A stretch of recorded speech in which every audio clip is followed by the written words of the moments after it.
ونعوذ بالله من شرور أنفسنا ومن سيئات أعمالنا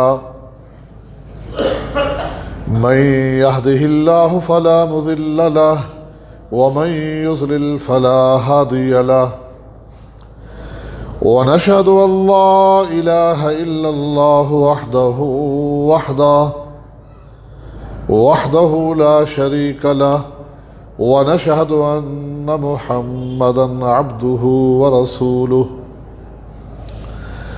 اللهم صل على محمد وعلى آل محمد كما صليت على إبراهيم وعلى آل إبراهيم إنك حميد مجيد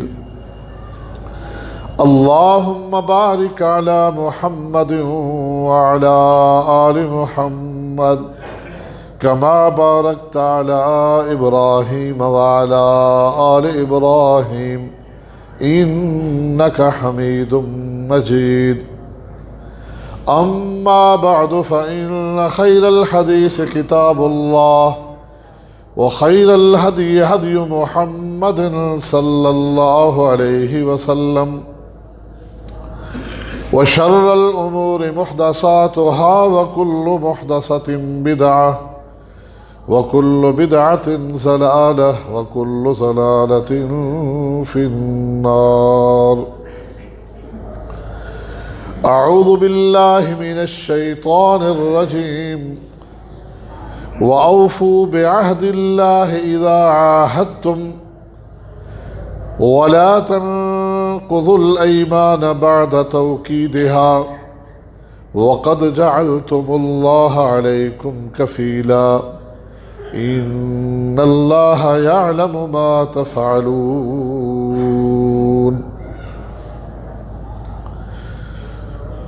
حمد و ثناء اور درود و سلام کے بعد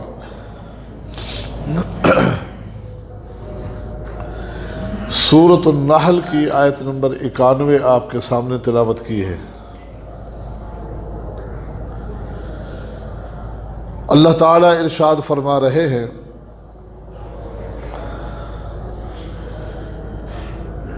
اور تم اللہ کے ساتھ کیے ہوئے وعدوں کو پورا کرو، جو کہ ایمان کی شکل میں اللہ کے ساتھ وعدے کیے گئے ہیں۔ وَلَا تَنقُضُوا الْأَيْمَانَ بَعْدَ تَوْكِيدِهَا،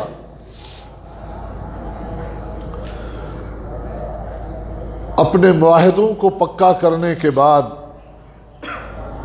اور قسمیں دینے کے بعد ان قسموں کو مت توڑو۔ وَقَدْ جَعَلْتُمُ اللَّهَ عَلَيْكُمْ كَفِيلًا، تمہیں معلوم ہے کہ جب تم کسی بات پر قسم کھاتے ہو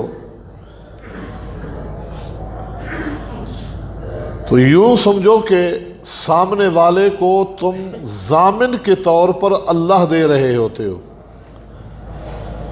اللہ کو اپنا ضامن بنا رہے ہوتے ہو۔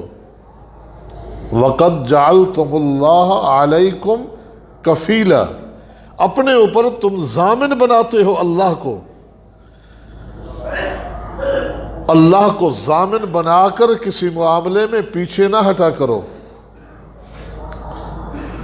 ان اللہ یعلم ما تفعلون، بے شک اللہ جانتا ہے جو کچھ تم کرتے ہو۔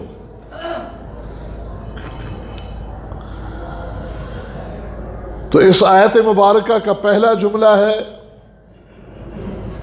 وَأَوْفُوا بِعَهْدِ اللَّهِ إِذَا عَاهَدتُّمْ، اور تم اللہ کے ساتھ کیے ہوئے وعدوں کو پورا کرو۔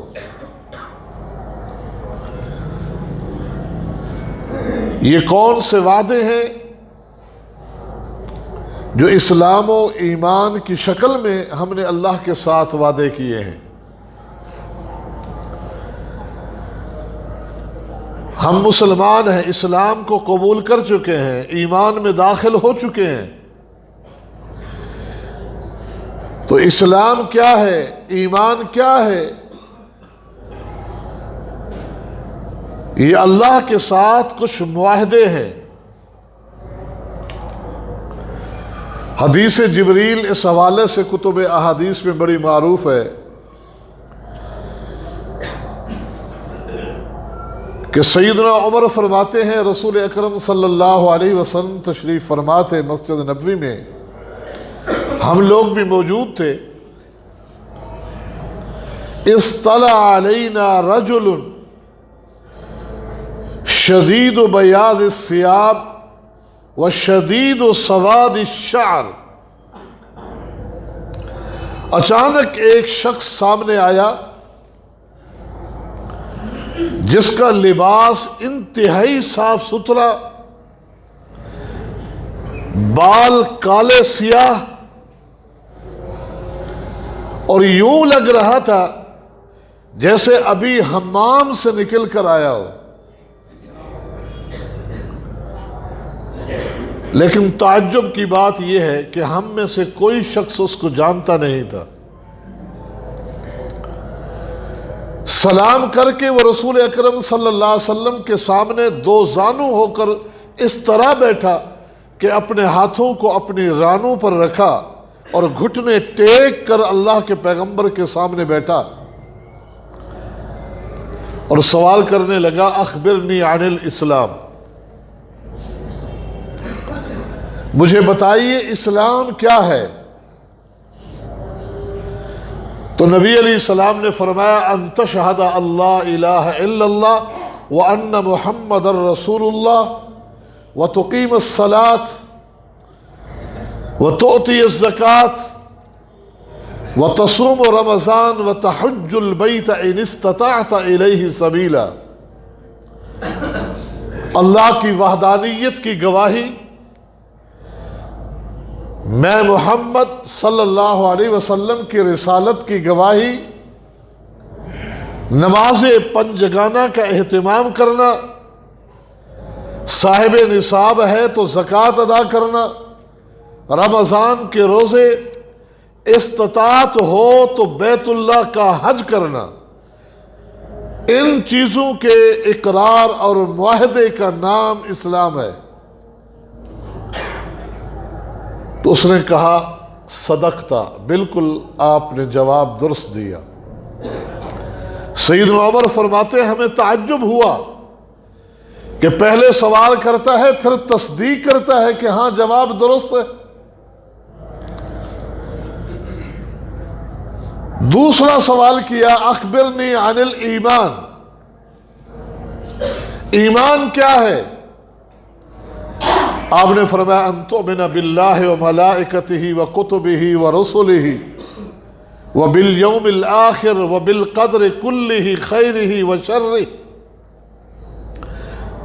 اللہ پر ایمان رکھنا، اللہ کی ساری کتابوں پر جو اس نے آسمان سے اتاری ان پر ایمان رکھنا، اللہ کے فرشتوں پر ایمان رکھنا، اللہ کے رسولوں پر ایمان رکھنا، قیامت کے دن پر ایمان رکھنا، اور تقدیر کے ہر پہلو پر ایمان رکھنا، وہ خیر سے متعلق ہو یہ شر سے متعلق ہو۔ قال صدقت، تو اس نے کہا جی ہاں جواب درست ہے، صحیح کہا آپ نے۔ پھر اس نے سوال کیا اخبرنی عن الاحسان، احسان کیا ہے؟ احسان کے کئی معنی ہیں، عبادت کے اندر ایک درجہ ہے احسان، یہ سوال اس سے متعلق تھا، باہم حسن سلوک سے متعلق لفظ احسان استعمال ہوتا ہے، کسی کے ساتھ اچھائی کرنا، لفظ احسان وہاں بھی آتا ہے، یہاں عبادت کے ایک درجے کے متعلق پوچھا گیا تو آپ نے فرمایا ان تعبد اللہ تعالی کأنک تراہ فإن لم تکن تراہ فإنہ یراک، اللہ کی عبادت اس خشوع خضوع کے ساتھ گویا کہ رب کو دیکھ رہے ہو، گویا کہ حقیقتاً تو دیکھا نہیں جا سکتا، یعنی خشوع خضوع کا وہ مقام اور درجہ ہو، اگر وہ نہیں تو کم سے کم یہ درجہ ضرور ہو کہ جس کی مزدوری اور عبادت کر رہا ہوں وہ مجھے دیکھ رہا ہے۔ تاکہ اس میں کوئی کجی نہ رہ جائے، کمی اور کوتاہی نہ رہ جائے۔ قیامت کے متعلق پوچھا کہ کب آئے گی؟ آپ نے فرمایا مل مسئول بأعلم من السائل، جس طرح آپ نہیں جانتے میں بھی نہیں جانتا۔ علامات قیامت کے متعلق پوچھا، آپ نے کچھ نشانیاں بتائیں۔ ان تلد الامۃ ربتہا، اس جملے کے کئی معانی ہیں، ان میں سے ایک معنی یہ بھی کیا جاتا ہے کہ مالکن، ایک لونڈی اپنی مالکن کو جنم دے گی، مطلب کہ بیٹیاں ماؤں کے ساتھ وہ سلوک کریں گی کہ جس طرح لونڈی کے ساتھ سلوک کیا جاتا ہے۔ ایک معنی یہ بھی نقل کیا جاتا ہے، اور محدثین نے اور بھی اس کے معنی نقل کیے ہیں اس جملے کے۔ وَأَن تَرَى الْحُفَاةَ الْعُرَاةَ رِعَاءَ الشَّاةِ يَتَطَاوَلُونَ فِي الْبُنْيَانِ، یہ ننگے قدم ننگے بدن رہنے والے بکریوں بھیڑوں اونٹوں کے چرواہے، اتنا مال و دولت ہوگا ان کے پاس کہ بلند و بالا عمارتیں بنا رہے ہوں گے اور باہم ایک دوسرے سے مقابلے کر رہے ہوں گے ان عمارتوں کی تعمیرات کے سلسلے میں۔ وہ اپنے معمول کے مطابق کہ صدقتا، جواب درست ہے، کہہ کر اٹھ کر چلا گیا۔ تھوڑی دیر گزرنے کے بعد اللہ کے نبی صلی اللہ علیہ وسلم نے فرمایا عمر، تمہیں معلوم ہے کہ سوال کرنے والا کون تھا؟ اے اللہ کے نبی نہیں، ہمیں معلوم نہیں۔ آپ نے فرمایا ذاک جبریل اتاکم یعلمکم دینکم، یہ جبریل علیہ السلام تھے جو انسانی شکل میں آئے تھے، یہ آ کر دین سیکھنے نہیں آئے تھے، یہ تمہیں سکھانے کے لیے آئے تھے، تمہیں دین سکھا رہے تھے۔ تو نبی علیہ السلام نے ان سارے معاہدوں کو، ساری باتوں کو، جس میں اللہ پر ایمان، فرشتوں پر ایمان، کتابوں پر ایمان، رسولوں پر ایمان، قیامت کے دن پر ایمان، تقدیر پر ایمان، توحید کی گواہی، رسالت کی گواہی، نماز پنجگانہ کا اہتمام اور زکوٰۃ، رمضان کے روزے، بیت اللہ کا حج، ان تمام چیزوں کا اللہ کے ساتھ وعدہ کرنے کا نام دین اسلام ہے، کہ یہ سارے ہم اقرار کرتے ہیں، قبول کرتے ہیں۔ تو یہ ہے اللہ کا حکم کہ وَأَوْفُوا بِعَهْدِ اللَّهِ إِذَا عَاهَدتُّمْ، اب پورا بھی اترو ان چیزوں پر، ان وعدوں پر جو اللہ کے ساتھ کر چکے ہو۔ اللہ کے ساتھ جو وعدے کر چکے ہو ان کو پورے بھی کرو۔ پھر انفرادی طور پر نبی علیہ السلام، جو شخص بھی اسلام میں داخل ہوتا، ان چیزوں کا اقرار اور وعدہ لیتے تھے۔ سیدہ امیمہ بنت رقیقہ صحابیہ فرماتی ہیں، میں ان صحابیات کے ساتھ تھی، خواتین کے ساتھ آئی تھی جن سے اللہ کے نبی صلی اللہ علیہ وسلم نے ایک عہد لیا تھا۔ کیا عہد لیا تھا؟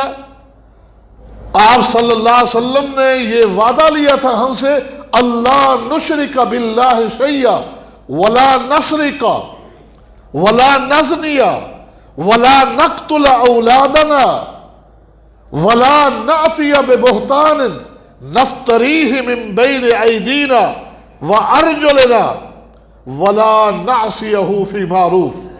اللہ کے نبی صلی اللہ علیہ وسلم مردوں سے تو بیعت اور معاہدہ لیتے ہاتھ پر ہاتھ رکھ کر، اپنے ہاتھ پر ان کا ہاتھ رکھا کے، اور خواتین سے زبانی وعدہ لیتے تھے کہ اقرار کرو اللہ کے ساتھ کسی کو شریک نہیں کرو گی، آج کے بعد کسی طرح کی چوری نہیں کرو گی، بدکاری اور زنا سے اجتناب کا وعدہ کرو، اور یہ وعدہ کرو کہ اپنے بچوں کو قتل نہیں کرو گی۔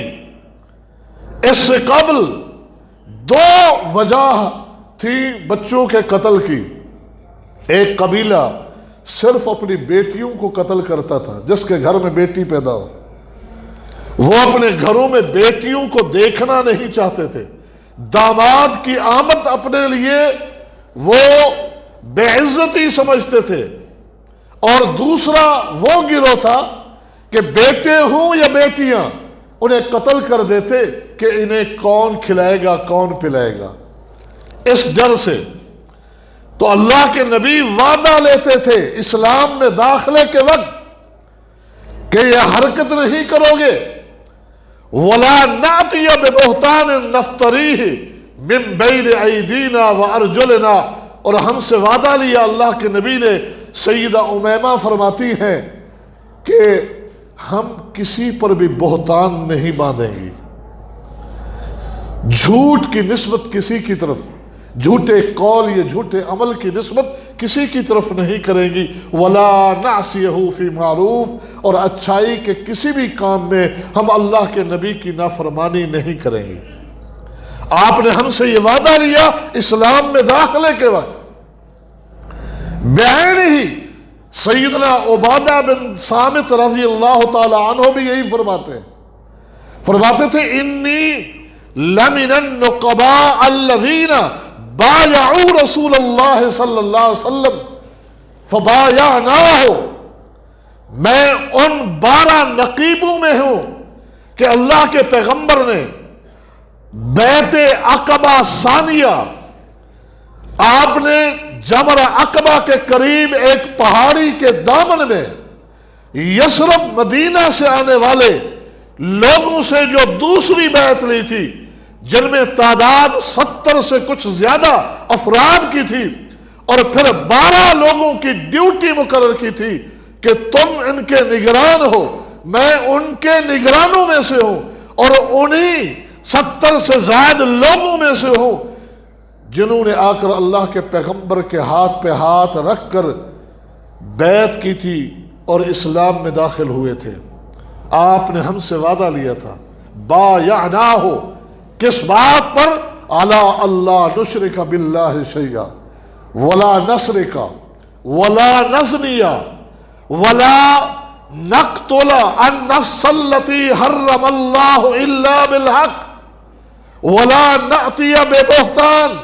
وہی ساری چیزیں، اس کے ساتھ کچھ اور چیزیں. ولا ننتہب. اور نہ ہی ہم ڈکیتیاں کریں گے. چوری کے ساتھ، چوری نہ کرنے کے عہد کے ساتھ ولا ننتہب، ڈکیتیاں بھی نہیں کریں گے. اور ولا نعصیہ، اور خیر کے کسی بھی کام میں آپ کی نافرمانی نہیں کریں گے.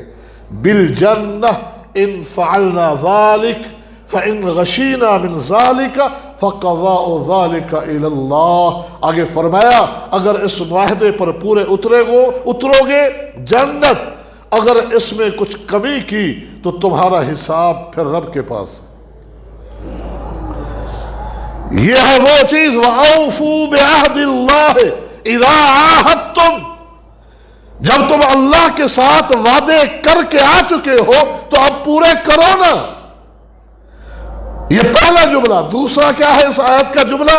وَلَا تَنْقُضُوا الْأَيْمَانَ بَعْدَ تَوْكِيدِهَا. قسموں کو مت توڑو، قسموں کو مت توڑو. کیوں؟ کہا وَقَدْ جَعَلْتُمُ اللَّهَ عَلَيْكُمْ كَفِيلًا. جب تم قسم کھا کر کسی کو مطمئن کرتے ہو اور اگلا تمہاری بات پہ یقین کر لیتا ہے، وہ کیوں کرتا ہے؟ تمہاری بات پہ تو پہلے یقین نہیں کر رہا تھا. جب تم نے قسم کھائی اور اس نے یقین کیا، وہ تیرے اوپر یقین نہیں کیا، جو بیچ میں ضامن لائے ہو اس پہ یقین کیا ہے. قسم کھانے کا مقصد کہ میں اللہ کی ضمانت دیتا ہوں، اللہ کو ضامن بنا کر. اللہ فرماتا ہے، حدیث قدسی ہے، سیدنا ابو ہریرہ راوی ہیں، ثلاثۃ انا خصمہم یوم القیامہ. قیامت کے دن نافرمانوں کی سزائیں مختلف قسم کی ہیں. تین قسم کے ایسے بدبخت ہیں کہ اللہ فرماتے ہیں ان کو سزا میں بذات خود دوں گا۔ بقیہ پر تو تعینات فرشتے ہیں، جلاد فرشتے ہوں گے، لیکن تین بدبخت ایسے ہیں کہ جن کو سزا میں خود دوں گا، اور کہاں سے؟ میدان قیامت ہی میں ان کو پٹکنا شروع کر دوں گا۔ کون؟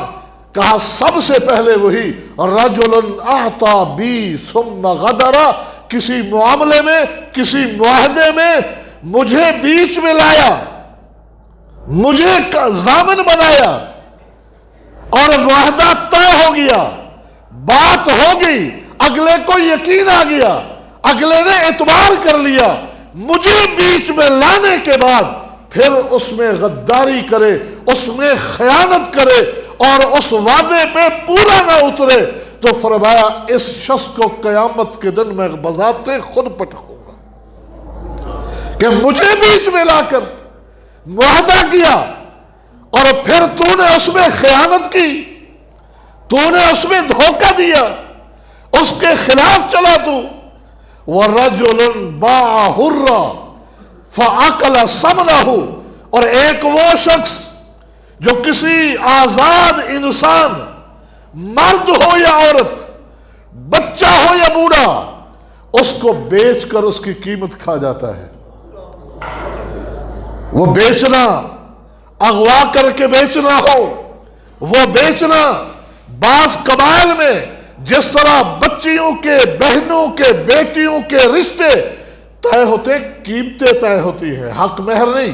حق مہر تو ہے جتنا بھی رکھو، وہ حق ہے لڑکی کا، لیکن بیچی جاتی ہیں لڑکیاں کہ اس کے بعد تمہارا اس سے کوئی تعلق نہیں، مانگو، کتنے پیسے مانگتے ہو اس لڑکی کے، اپنی بچیوں کو بیچ دیتے ہیں۔ فرمایا مرد کو، عورت کو، کسی بچے کو، بوڑھے کو اگر کوئی بیچ کھاتا ہے تو قیامت کے دن میں اسے بھی بذات خود سزا دوں گا۔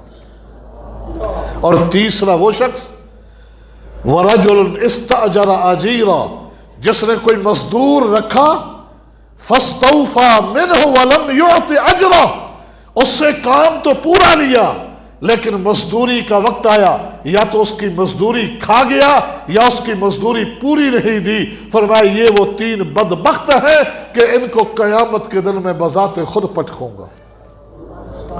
وَقَدْ جَعَلْتُمُ اللَّهَ عَلَيْكُمْ كَفِيلًا، اللہ کو گواہ بنا کر، ضامن بنا کر، پھر اس طرح انحراف نہ کیا کرو۔ نبی علیہ السلام نے بنی اسرائیل کے ایک شخص کی بات بتائی کہ جو گھر سے نکلا مزدوری کے لیے، طلب معاش کی راہیں تنگ ہو گئی، راستہ کہیں نوکری مزدوری نہیں ملی، وہ کشتی میں سوار ہو کے کشتی کے اس پار چلا گیا، مزدوری وہاں بھی نہ ملی۔ ایک دن سوچتا ہے کہ راشن جو گھر ڈال کے آیا تھا وہ تو ختم ہو گیا ہوگا، بچے کیا کریں گے؟ اس علاقے کے ایک تاجر کے بارے میں سنا کہ بڑا سخی ہے، اس کی خدمت میں حاضر ہوا، 1000 دینار ادھار چاہیے۔ کہا ٹھیک ہے، اپنی مجبوری بتائی۔ وہ کہنے لگا دینے کو تیار ہوں لیکن کوئی ضامن تو دو، میں تجھے جانتا نہیں۔ کہا وَكَفَى بِاللَّهِ وَكِيلًا، میری طرف سے ضامن میرا رب ہے۔ اس نے کہا ضمانت قبول ہے۔ کب دو گے؟ فلاں تاریخ کو دوں گا۔ تحریر نامہ بنا لیتے ہیں، جی ہاں بنا لو، چلو ایک گواہ تم لے آؤ، ایک گواہ میری طرف سے ہو جاتا ہے۔ اس نے کہا وَكَفَى بِاللَّهِ شَهِيدًا، میری طرف سے گواہ بھی میرا رب ہے، یہاں میرا کوئی نہ گواہ ہے نہ ضامن۔ اس نے کہا گواہی بھی قبول ہے، رقم دی، وہ لے کے کشتی پہ سوار ہوا، گھر گیا، گھر کے حالات واقعی ایسے ہی تھے۔ پھر اللہ رب العالمین نے اس کے حالات کچھ ایسے بہتر کیے کہ وقت مقررہ سے پہلے حالات گھر کے بھی بہتر، اور وہ ادائیگی کے لیے 1000 دینار بھی اس نے جمع کر لیا۔ گھر سے نکلا کہ جاؤں آج یہ امانت دے کے آؤں اس تاجر ساتھی کو، کشتی کے سوار ہونے کے لیے دریا کے کنارے پہ پہنچتا ہے، پتہ چلتا ہے کہ دریا میں آج کل جولانی اور طغیانی ہے، کشتی آج روانہ ہوئی ہے، کل واپس آئے گی اور پرسوں جائے گی، اور ادھر وہ شخص اپنے گھر سے نکل چکا ہے کہ آج میرا مہمان آنے والا ہے، میں اسے دریا پر ہی جاؤں، استقبال کر کے وہاں سے اس کو لے کے آؤں۔ وہ وہاں کھڑا انتظار کر رہا ہے، یہ یہاں پریشان کھڑا ہے کہ کشتی 3 دن بعد، وعدہ آج کا ہے، اے اللہ کیا کروں؟ ہر طرف نظر دوڑائی، سارے ہیلے، حجتیں ختم ہو چکی، دماغ نے کام کیا کہ ایک سوکھی لکڑی، موٹی سی لکڑی اٹھائی، اس میں سوراخ کیا، 1000 دینار اس میں بھرا، ایک پرچی لکھی کہ معاملہ کچھ یوں ہو گیا، میں جو کچھ کر سکتا تھا کیا، اب میری استطاعت ختم۔ جس ذات کو ضامن بنایا تھا، جس ذات کو شاہد بنایا تھا، میں یہ رقم لکڑی میں ڈال کر اسی ضامن کے سپرد کر رہا ہوں۔ اس سوراخ کو پھر سے بھرا، لکڑی اٹھائی اور کہا اللہ میں تیری ضمانت اور شہادت کو خراب نہیں کرنا چاہتا، تو ہی ضامن تھا، اب میں جو کچھ کر سکتا تھا میں نے کر لیا، اے اللہ اب تو ہی اس امانت کو اس تک پہنچا۔ یہ کہہ کر لکڑی دریا میں ڈالی، پیچھے پلٹ کے نہیں دیکھا، وہ گھر چلا آیا۔ اللہ نے ہوا کو حکم دیا کہ اے ہوا ادھر وہ کشتی اس کنارے لگے، ادھر یہ لکڑی بھی کنارے لگے۔ لکڑی کنارے لگی، کشتی بھی کنارے لگی، سواریاں اترنے لگی، وہ کھڑا انتظار کر رہا ہے کہ میرا مہمان آنے والا ہے۔ آخری سواری اتر گئی، مہمان نہیں، وہ حسن ظن سے کام لیتا ہے کہ لگتا ہے کہ میرے اس ساتھی کے حالات ابھی تک بہتر نہیں ہوئے، جبھی تو وہ وقت پر نہیں پہنچ سکا۔ جانے لگا، دل اللہ کے ہاتھ میں ہے۔ رحمان نے یہ بات ڈالی کہ یہ سوکھی موٹی سی لکڑی ہے، جلانے کے کام آئے گی، اس کو بھی اٹھاتے چلا جاؤں، ورنہ کیا حاجت تھی اتنا بڑے مالدار آدمی کو؟ وہ لکڑی اٹھا لی، کندھے میں رکھی، گھر جا کے جو ہی لکڑی پھینکی، لکڑی ٹوٹی، اندر سے پیسے بھی نکل آئے، پرچے بھی نکل آئے۔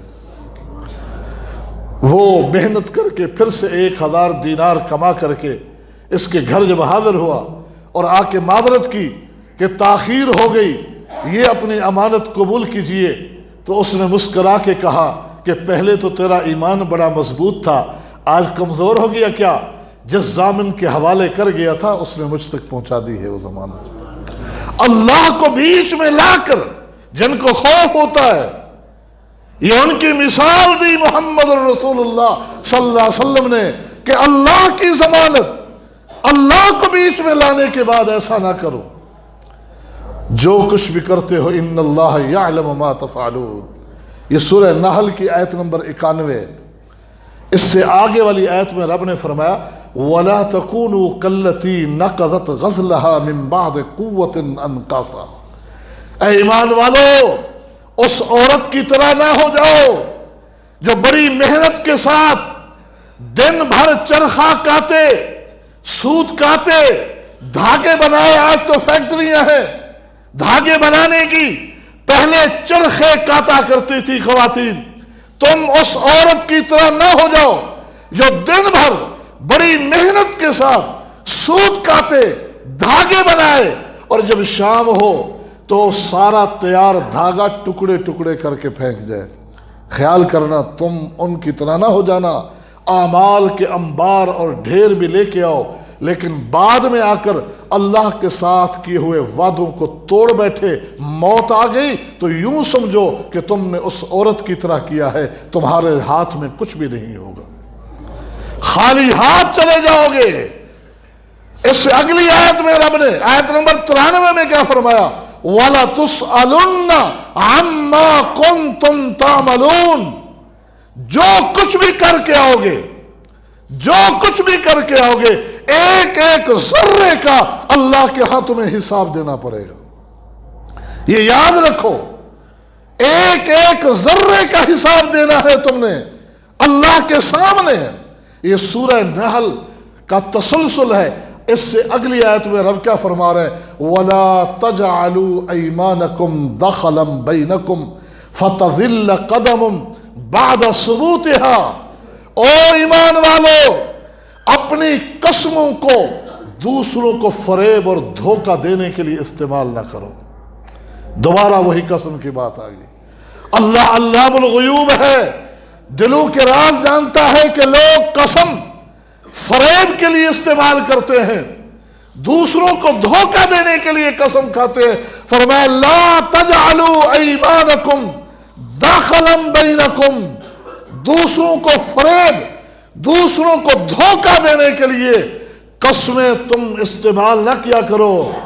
فتذل قدم بعد ثبوتها، جتنے بھی تم ثابت قدم ہوگے، جتنا بھی راہ راست پر آ چکے ہوگے، اگر تم نے اپنی قسموں کا استعمال غلط شروع کر دیا، اپنے وعدوں کا استعمال تم نے فریب کے طور پر شروع کیا، تو جتنے بھی جمے ہوئے قدم ہیں یہ اکھڑ جائیں گے تمہارے.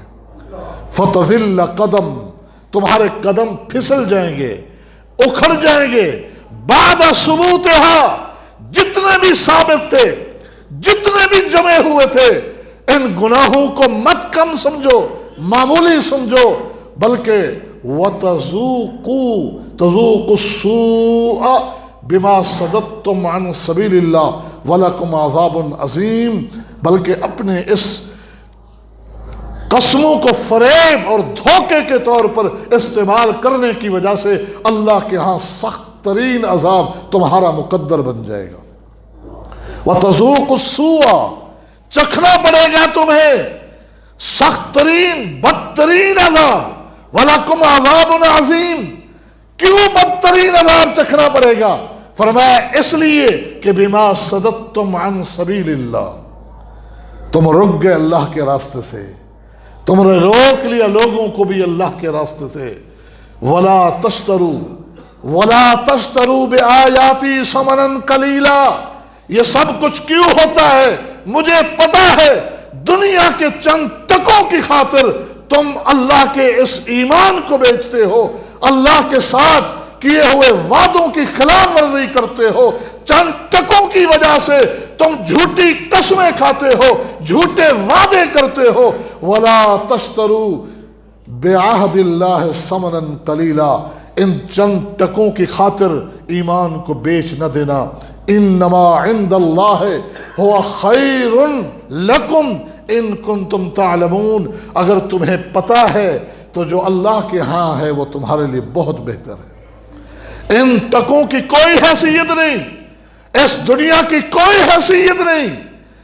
اللہ کے ساتھ کیے ہوئے وعدے پسے پش ڈال دیتے ہو، توڑ دیتے ہو. ما عندکم ینفد، ما عندکم ینفد وما عند اللہ باق. تمہارے پاس جتنے بھی خزانے ہیں، تمہارے پاس جس قسم کے خزانے ہیں، وہ کیش کی شکل میں، زمینوں کی شکل میں، باغ کھیت کھلیان کی شکل میں، سونے چاندی کی شکل میں، گاڑیوں اور پلاٹوں کی شکل میں، جتنے اور جس قسم کے خزانے ہیں، ما عندکم ینفد، ان سب کو فنا ہے، یہ سب ختم ہو جانے والے ہیں. وما عند اللہ باق، اور اللہ کے پاس جتنے خزانے ہیں، جس قسم کے خزانے ہیں، ان کو فنا نہیں ہے. وہ ہمیشہ ہمیشہ رہنے والے ہیں، وہ کبھی ختم ہونے والے نہیں ہیں. لہذا ان کی فکر کرو، ان کی فکر کرو. ان کے حصول کے لیے اس دنیا کا مال خرچ کرنا پڑے، لٹانا پڑے، نقصان اٹھانا پڑے، برداشت کر لو، پر اس دنیا کی خاطر وہ آخرت اور ہمیشہ کے خزانے اور نعمتوں کو قربان نہ کر دینا. یہ سورہ نحل کی چند آیات تسلسل کے ساتھ بڑی جامع نصیحت اللہ رب العالمین نے فرمائی ہے. اللہ مجھے اور آپ کو سمجھنے اور عمل کی توفیق عطا فرما دے.